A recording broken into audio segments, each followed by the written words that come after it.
All right, good morning, folks. Welcome in. It's Southside Live. John from Casino Gaming Central here from very sunny and very hot Las Vegas. Good morning, everybody, and happy, what is it, Tuesday? Happy Tuesday.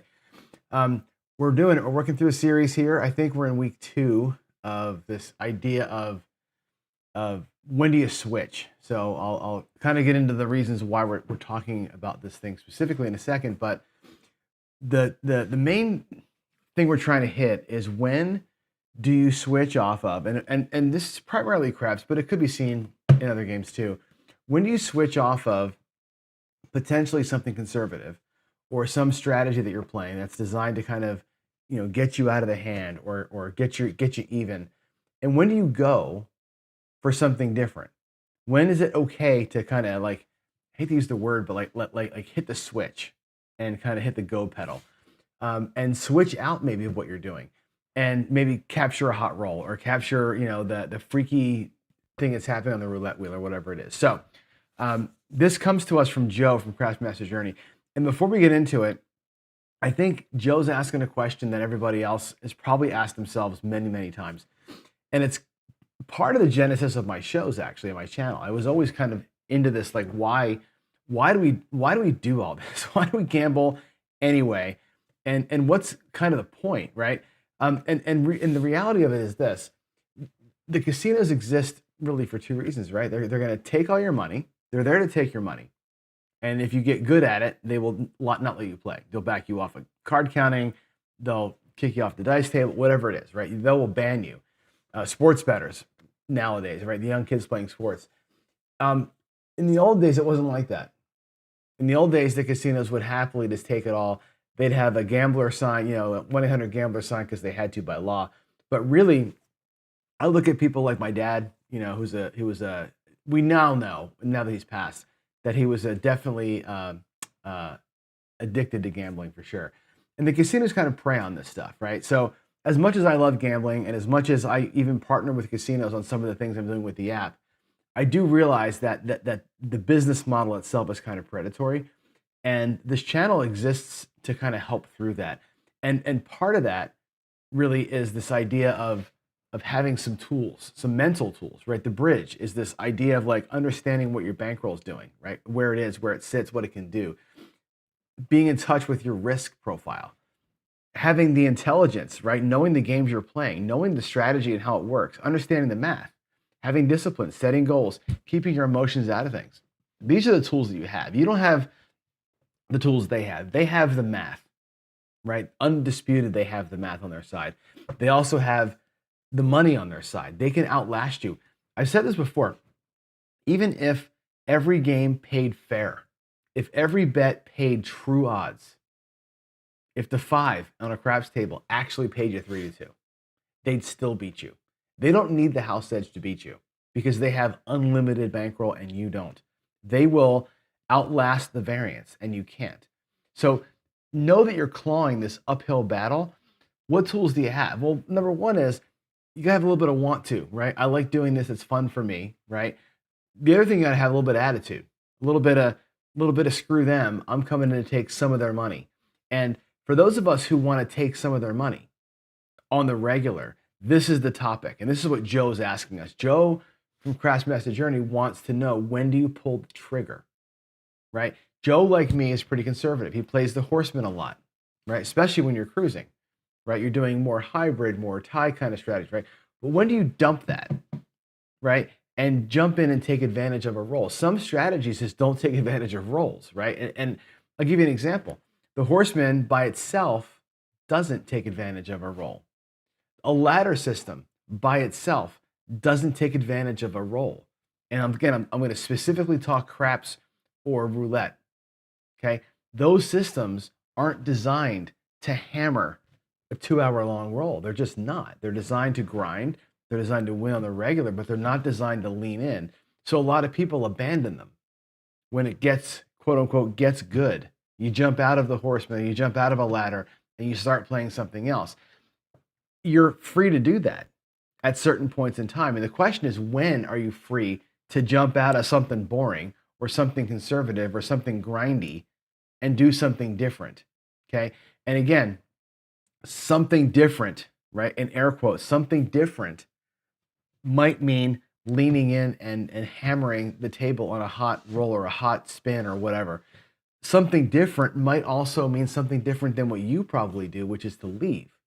Most people are looking for reasons to stay in and play forever, right? Give me a reason to stay and rail dump and get thousands off this table. You're not looking for reasons to walk away. And I think that's part of this conversation too, right? We have to be fair about that. And that's why today's topic, fact or fiction about this topic, is exactly that. Is it fact that you have to stay and play and lean into a hot roll, or is it fiction? And what you should be doing is finding reasons to leave, getting to a trigger point where you can leave. Maybe short stacking, like as what Ken said yesterday on his show, maybe short stacking a little bit and then leaving. Having that plan is pretty important, right? Waylon's always got his trigger finger itchy. That's awesome. Good morning, man. How you doing, dude? Skills is the middle finger to the casino, right? And like I said before, I love gambling. I enjoy the sport of it. Like, to me, as a computer programmer, it's another puzzle to solve, right? I'm always trying to solve the puzzle that I know I can't solve, right? But finding different ways through it, that's my enjoyment. It's not, I mean, I do love making money, but it's not about bringing a bunch of black chips home. At the end of the day, I want to solve the problem, right? And I think that's what drives me. And you have to know kind of what drives you at the end of the day, right? What drives you? All right, let's hop on in and really sort of think about of this topic. So here's the way we're framing it. We introduced you last week to the 3-step plan. And if I write a book, by the way, on gambling, and I probably will someday, it'll focus on 2 things. My book will focus on money management, discipline, all of that, obviously. That's my passion. But the way that I play is this. It's a 3-step plan, okay? And I always use the baseball reference because most of us watch baseball. Most of us understand the reference, right? I say, get them on, get them over, get them in. That's the 3 steps, right? Get your money back is the first step, right? Get some profit locked up in whatever phase you're playing is the second step. And then make a decision is the third step, right? Get them in. Either hit a home run or walk away with money. They're both the same to me, by the way. Hitting a big run at the table and walking home and having money in my pocket, that's their money in my car. I get the same satisfaction, right? Mental difference, right? But that's it. Today we're going to go fact or fiction. Is it really as easy as ABC? Is it easy as always be collecting? Is it just that simple to sit here and do this? Or is there something else to it? And then of course tomorrow we'll jump into the pressure cooker and I will roll some dice here and we'll put some of these ideas to the test. But really what I want to do is get a sense from you on Thursday how you feel about it. So all right. So fact or fiction, here we go. This didn't work. Did it work? Did it work? There it goes.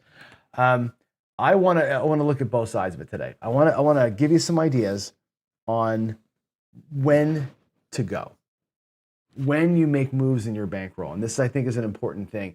Again, some strategies you'll find dictate it to you. You can't change it. Other ways of playing, you'll have to kind of make decisions for yourself. So how does it look to most of us? And I think what I'm looking to do, again, here is the sequence, right? I want to profit in every round. Now, you can't always get that. It's right. You just can't. On a roulette wheel, you can cover 2 dozens and 2 double streets and still have 4 ways to lose or 5 ways to lose, right?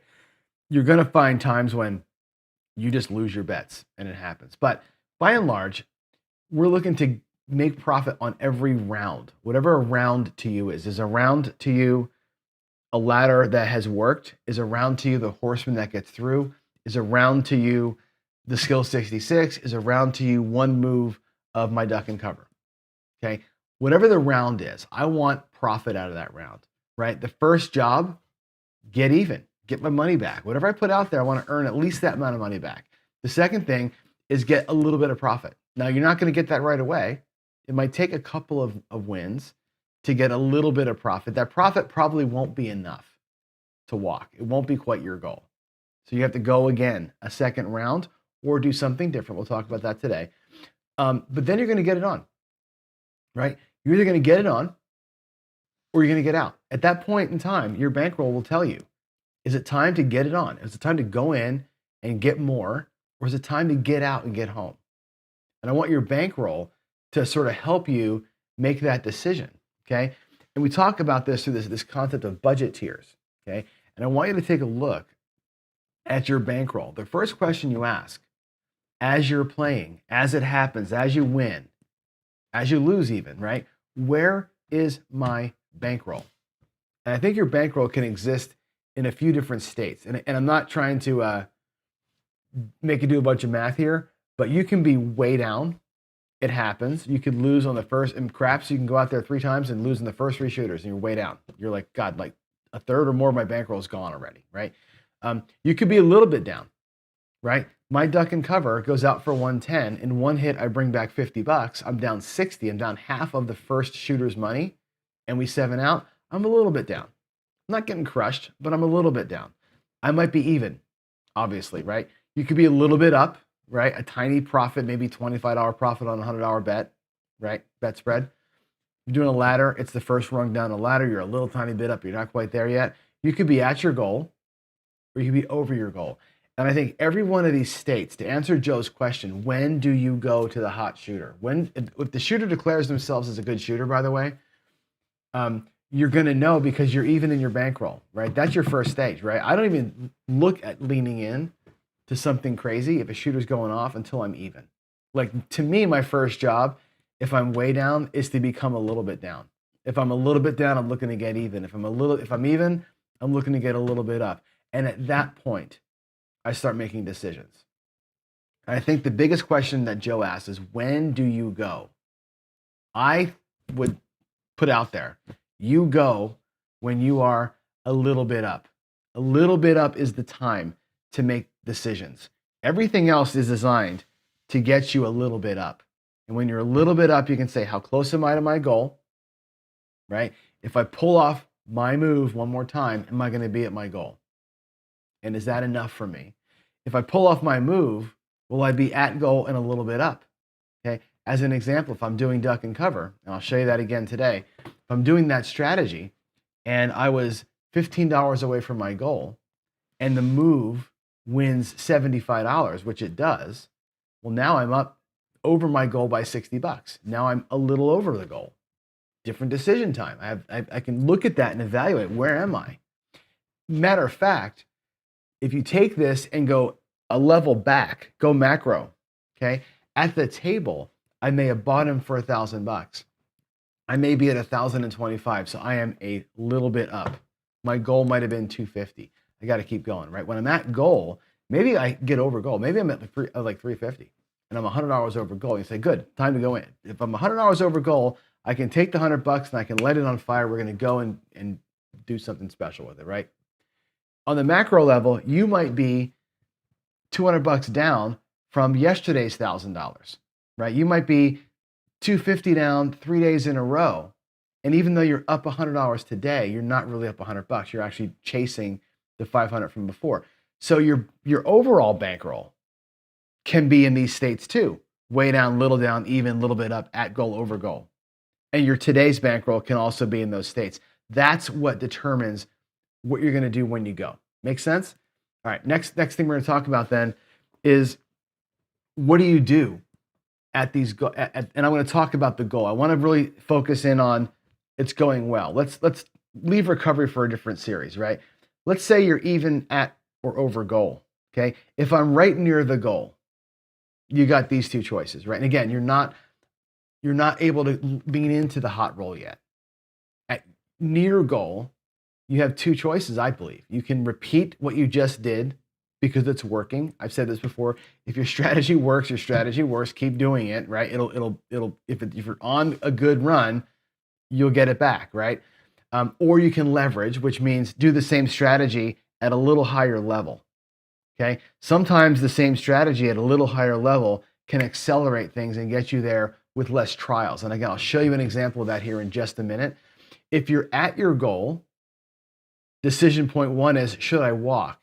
That should I walk decision, I think, is based on your overall bankroll. I'm looking at my life and I'm saying, shit, if I'm down $1,000 from previous day's play and I'm at my goal, right?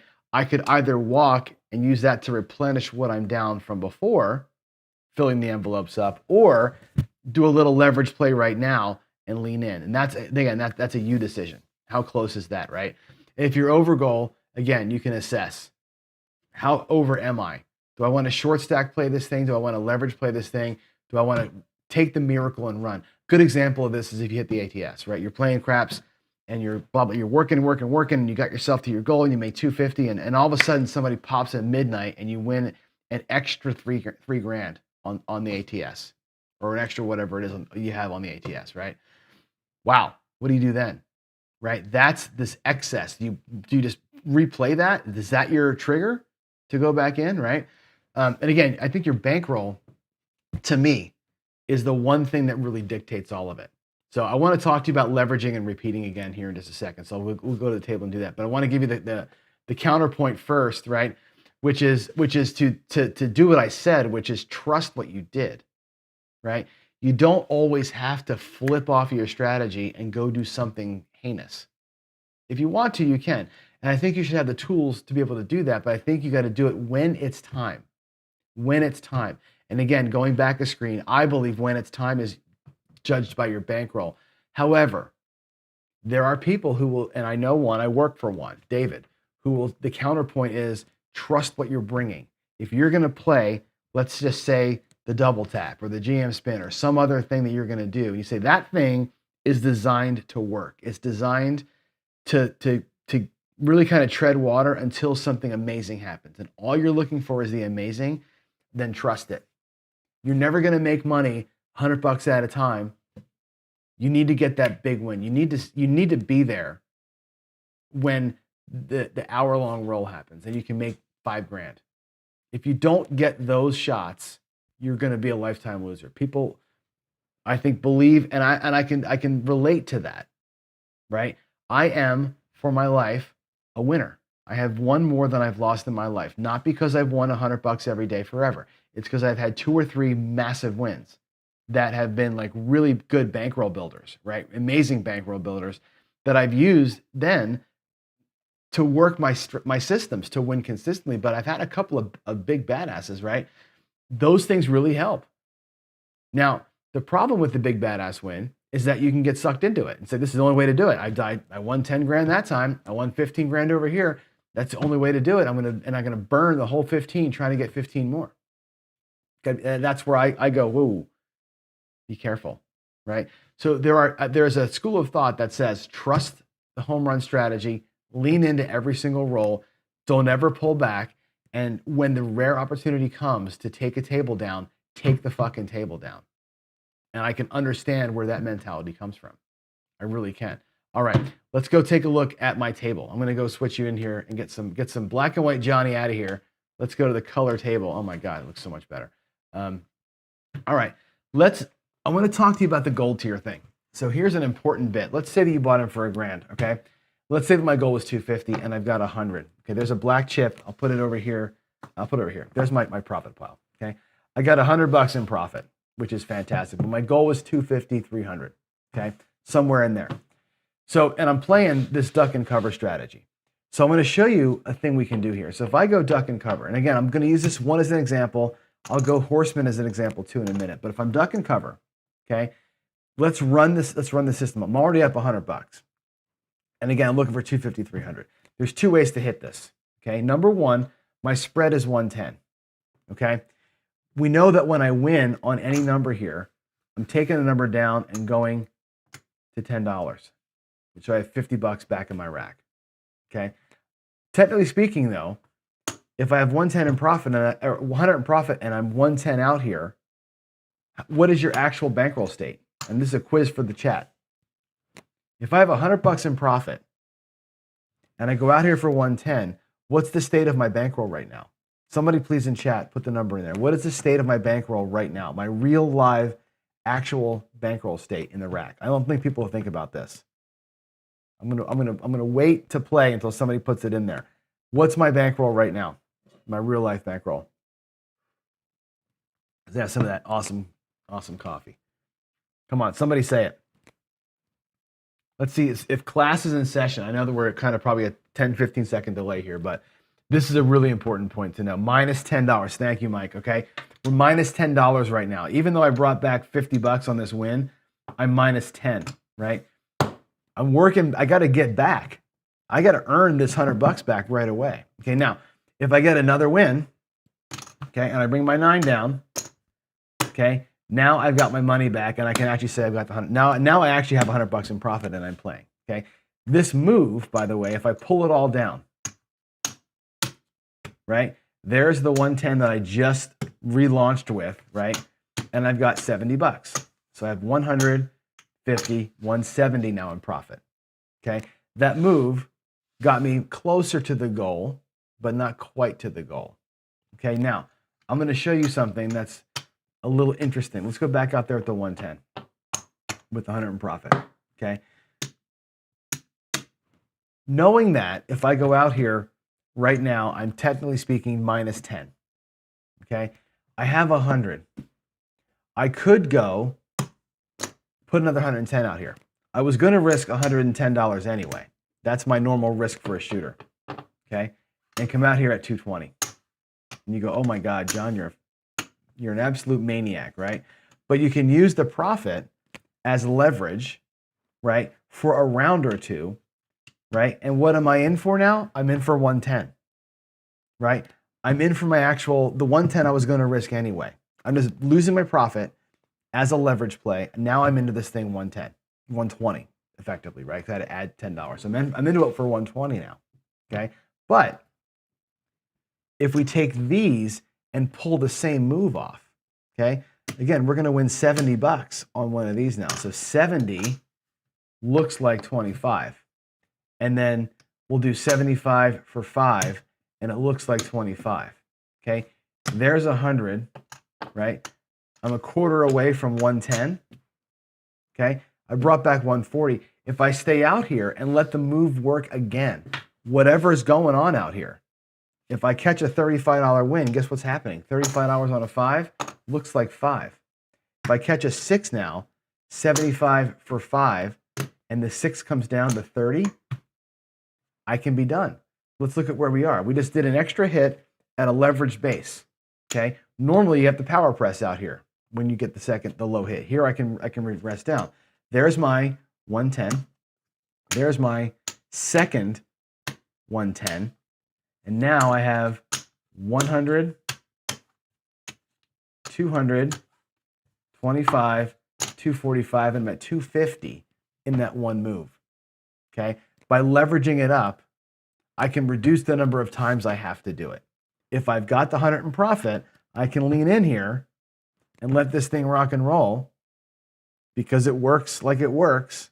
The same move gets me to my goal. That's a leveraged play on the profit. You can risk the whole profit to do this and shorten the amount of time. If I didn't leverage the profit, I would have had to make that same move happen twice.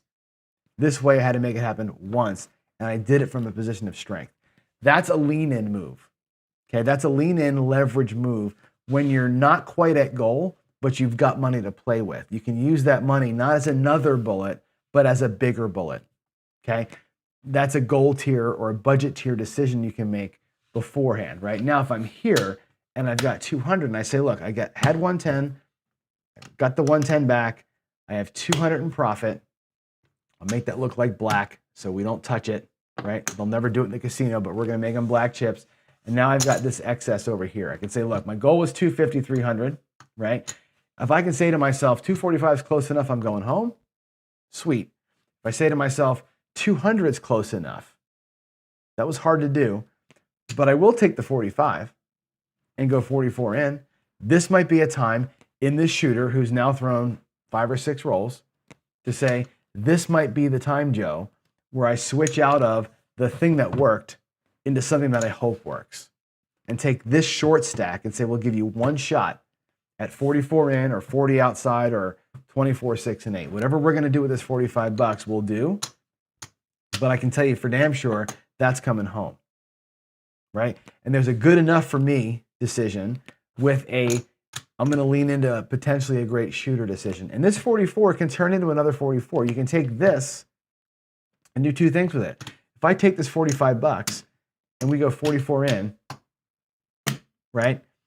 We can look at this and say, well, should I do a similar kind of move here? Lock up another $45 because again, if I'm doing this and it's 15 for 1, this could become 5. and another 15 for 1. That could become 5, and I got my $45 back, right? And now I can shoot for a table max. If I want to shoot for table max, now I have the privilege to do it because I've got my lock, right? That's leveraging the play and going in a little harder. Let me show you another example. And then I'll give you the counterpoint at the same time, because the counterpoint to this, as I'm doing the chips, will become really, really clear, okay? In that move, right, we got the first time we had 2 inside hits, right? Then we leveraged up and we had 3 inside hits. It's 5 hits in, right? 5 hits in, and I decided to go back out there at 44 inside, and then I took 2 more hits, right? So in doing what I did there, I simulated a pretty good roll. We got a couple of hits, right? We leveraged up. We got 3 hits at leverage. We got 2 hits at 44 inside, and we locked up in it, right? That's 2, 4, 6, 7 hits in. We're not quite at average roll yet, by the way, but that's pretty damn good. The person who went in 64 across or 160 across or 66 in or whatever they did and used those 6 hits as 3 power presses and 3 collects is probably ahead of us. And they have bigger bets and they're ready to rock and roll. The counterpoint to conservative, take care of my bankroll plays, like I'm talking, get even, get up, use what you're up to get more, right? That kind of motion back and forth that I like to do. The counterpoint to that is, well, you burned 6 rolls getting even and getting your little goal, and you're so happy, John, you get to go home now. You burned 6 rolls doing that. You could have been out here for 6 rolls, beating the shit out of the casino with it. I get that. That's the counterpoint. And there is truth in that. If that's your first shooter, if that's your 9th shooter that you're watching at a craps table, guess what? Those 6 rolls, you're still behind versus taking, and locking up. All right. To Joe's question, the horseman. Here's the horseman. Ready? Let's say the horseman, your don't pass gets set. We have a point of, it doesn't matter what the point is, 5, right? We have 3 come bets that are going to go out. Let's say one of these come bets wins on an 11, okay? And again, I play the horseman, 3 bets only, right? The 11 comes back. The next come bet goes to the 9. Let's pretend we have an off and on, right? Guy rolls a 9, comes down and gets paid, goes to the 9. I've got 2 units back. Now, what position am I in right now? I'm in a no-lose position if I'm Joe. If I'm in the horseman, I cannot lose on this hand. Nothing bad can happen to me because I can break the horseman's rules and get another couple units out of my rack. If I really don't like this, I can place the 5 for $50. Just lock it in, right? No matter what. Shift runner go blind. If a 7 comes right now, I'm going to lose these 2. I'm going to win those 2. And guess what? I'm up a couple units over here, okay? The 2 units that I leveraged in with, but I'm up that unit. That's what, I'd be up 1. I cannot lose if I have this situation, right? If I have $50 in the don't and my 5, I cannot lose here. I can make a decision there to lock this in. And when I lock this in, here's what I know, Joe, okay? I got 4 units back. I know shit runner go blind, I'm going to get at least 2 more units back. I'm going to, at the very least, I'm going to have a quarter. This is going to give me 1/4 in profit when the 7 comes. If the 7 comes, I've got a quarter coming to me. I'll lose the 9. I'll lose the 5. I'll win 2 down here. I'll have 6 units, which means I know I got $25 to play with. Okay. If I look at this table right now, I know I have $25 to play with. Okay. I'm going to win a quarter no matter what. I could win more than that. It's possible they hit the 9 and they hit the 5. If they hit the 5, I win an extra $20. Okay. At the least, I've got a quarter that I can go here with. I can get a $12 6 and 8 with a penny change. And I can get 15 for 1 on one of those at least one time. Right? I'm taking a shot with the quarter I know in advance I'm going to win with this move and doing something with it. You want to get out of the horseman and take advantage of a hot roll. You're looking at setting the point, getting the 11, buckshot in the 9, and having something else sitting here. 4 or 5 rolls in, I have a 6 and 8, a 9, and a 5. I'm inside better right now. Even though those 2 cancel, I'm an inside better. If the 5 rolls and I lose the don't and I win $70 here, What's my next move? Probably $25 five. And again, here's my initial money.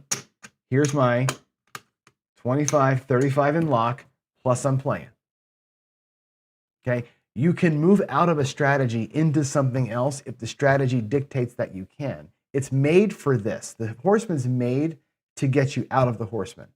It's made to switch to right side, unless you're just trying to grind. If you want to grind those 5 bets out and get a quarter every shooter, fine. Right? Earn yourself a free cruise doing that. That's totally fine. If you want to get out and you get the bet set and 1 or 2 of them have, if 2 of those come bets win, you're out of the hand. If 2 come bets win for any reason at all, you're locking in. You are locked into a quarter profit. Use the quarter or keep the quarter, your choice, depending on where your bankroll is. But you can always get out of a strategy and switch into something more aggressive if you want to, or give yourself a reason to leave. Lock in something so you can get the hell out of there and get on with your day and get on with your life. All right. You got to think about the math of your strategy and how things work themselves out. I hope that makes sense, that example. But again, I think it's driven by your bankroll. If I'm even or if I'm up, 100%, I'm taking that quarter and going up here to 6 and 8 and playing something with it. If I'm down and I'm chasing some loss and I'm upside down, I'm letting those bets ride. I'm going to try and win that don't pass for $50 clean. I'm not going to hedge off with the 5. I'm hoping that 9 wins, right? I'm going to do the things that the horseman's designed to do to earn the money back. But if I can get myself into a can't lose situation and I want to take advantage and I'm in a good spot in my bankroll, shit, yeah, we're going for the 6 and 8 for $12 each. Couple of same bets. Let those things cook. Let the bets cook when you have a chance to. Again, if you're in a good spot. It's all about if you're in a good spot. All right, let's come on back over here. Let's go back to this screen, and I'll give you the where are we at? Hello. I'm going to come back to here, and how do I do that? I need to go here and here. Okay. No, not that one. This one. There we go. Okay. So again, I think these are the questions, right? How is your bankroll? Where are you? If you way down, a little bit down, even, a little bit up, at your goal, over goal. Those things really determine where you are. If you're over goal, it's the fun time, right? When you're over goal, you have excess money, whether it's $45 like I had here, whether it's $100, that's your time. You can use that money to lean in. And it may take you 6 rolls to get there. You're going to be behind the table for 6 rolls. Guess what? If I'm behind the table for 6 rolls and the guy goes off for 40, I don't care, right? I'm still going to see 35 good rolls. I'm okay with that, right? I'm okay being behind. Some people just aren't. And again, that's your counterpoint. Your counterpoint is trust it. Trust what you brought. Lean in all the time. Never pull back. I would like to know from you, potentially today, for sure on Thursday when we do our Dig It or Dog It show. How do you feel about that? Is your mindset, I brought the money to beat the casino, I'm going to kick their ass. I'm going to go broke trying, but I'm going to kick their ass. Or is your thought process, I brought my money, I'm going to use it to make money, I'm going to invest it in this game to pull some money back and GTFO. That's what I want to know. Where do you see yourself in that? But the real question is this, did I answer the question? Did I answer Joe's question of when and how? Find your way when. That's good for you. Understand how to do it based on the way that you play. I hope that sort of makes a little bit of sense. So let's head in here, look at, I'm going to check the chats here for any questions that we may have. Where's my camera? It picked the wrong scene. Look at that. Questions and answers. That's so funny. It's supposed to be here. There we go. Come on. All right. I'm going to run through chat real quick and see if there's anything interesting being said or talked about here. So consistent winning. Consistent winning. You can do it. You can win consistently. If you're winning at a 70% clip, you can win. You can be a winner if you're lucky, right? If you're lucky to be 70% of the time winning and making good decisions when you win. That's the big thing. It's not about winning 70% that's hard. It's about making good decisions when you do. So, all right.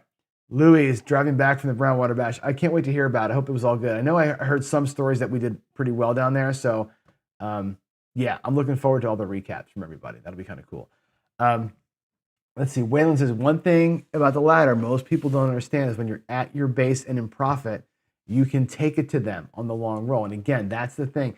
the ladders, and Dr. S plays a ladder, Waylon plays a ladder, Ken from Ken Knows Gambling plays a ladder. It sneaks up on you. It'll sneak up. Oh shit, I'm even. How did I get ahead? I got ahead somehow, right? Because you forget to keep checking your rack. You got to check your rack all the time. When you're there or you're ready or you're up, you have the chance to lean in. You got the money to lean in with. It's just up to you if you want to do it or not, right? That's what it's all about. So, yeah. Let's see. Wayne also says, John, the thing is, if you can afford to lose it, don't be scared to play with it. You win some, lose some, just don't bet stupid. There you go. Great advice, man. Yeah, once you're out of the hand, do you go, or is it I don't use intuition. I use bankroll. Literally, Tom, I don't use intuition. I don't think this guy's going to do it. I actually like to think everybody's going to have a great roll. But I don't make any decisions until I'm in the good bankroll spot. Until I'm at or above goal, or if I'm near goal, at goal, or above goal, that's where my decisions come. And in this particular case I gave you, being near goal gave me the exact amount of money I needed to leverage the bet to get to goal quick. Then I can make a call. I do not make that call before I'm at my goal. I just don't. And that's just me. I can't personally hit the gas pedal until I'm at my goal. I just can't do it. My brain won't let me. Some people, they're all gas, right? But you got to think about that. That's a you call. That's a you decision for sure. When you say the hell with it, start hopping the sevens. That's pretty funny. On the come out roll. That's it. That is it. All right. Let's see. What else we have here? Skill says, once you're out of the hand and in profit, doesn't matter how much or who the shooter is, don't risk too much. Right. Play with the excess. Always play hard with excess, not hard from your bank. Like, don't use your ATM to withdraw money and go hard. Get to excess and then go hard. I think that's the way that you do it. Right. And Tom says the truth here, right? 5 consecutive Chuck and Randy's, right? Each go 40, 45 minutes. It doesn't matter. Like dice influencers, fine. I don't trust any one person more than another person. I just don't. I hope that a DI finds a better pocket. Like to me, the DIs, their SRRs aren't that much better than a random person's SRR for the most part, right? But what they do, in my opinion, is find better groups of numbers. That's what you're looking for. A DI is looking for dice combinations, right? They're looking for better groups of numbers. That's great. Maybe you can lean into something cool that's happening, but it doesn't mean they're going to roll longer. I think that's a misnomer. I think most DIs will tell you that. They're not looking to roll for a billion rolls. They're looking for to get good rolls. As if I'm a DI, I'm looking to get 3 fucking box numbers, man. If I can roll 3 box numbers every single time, I'd be a millionaire. Like that's literally, I throw the dice and I practice every day because, heaven help me to be able to roll 3 times every day. If I can roll 3 no sevens every day, I'd be rich. That's what it's about. It's not about the 40-minute rolls. I mean, good observation there, Tom. All right. I think that's it. Let's go. Flipping genius. Another light. Good. I'm glad, man. I'm glad I can turn lights on. That's what I'm here for. Of course, there's no light in this room, but I'm glad I can help. If anything I say any day strikes a nerve, man, that's all good. That's literally why I do this. All right. I got to get out.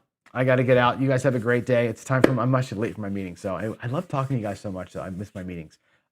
Have a great Tuesday tomorrow. Happy hump day. I'll see you then. And we'll roll some dice tomorrow. I'll put some of these things out here. We'll do some bankroll rack management as we go. All right. Have a good one. I'll see you tomorrow. Bye.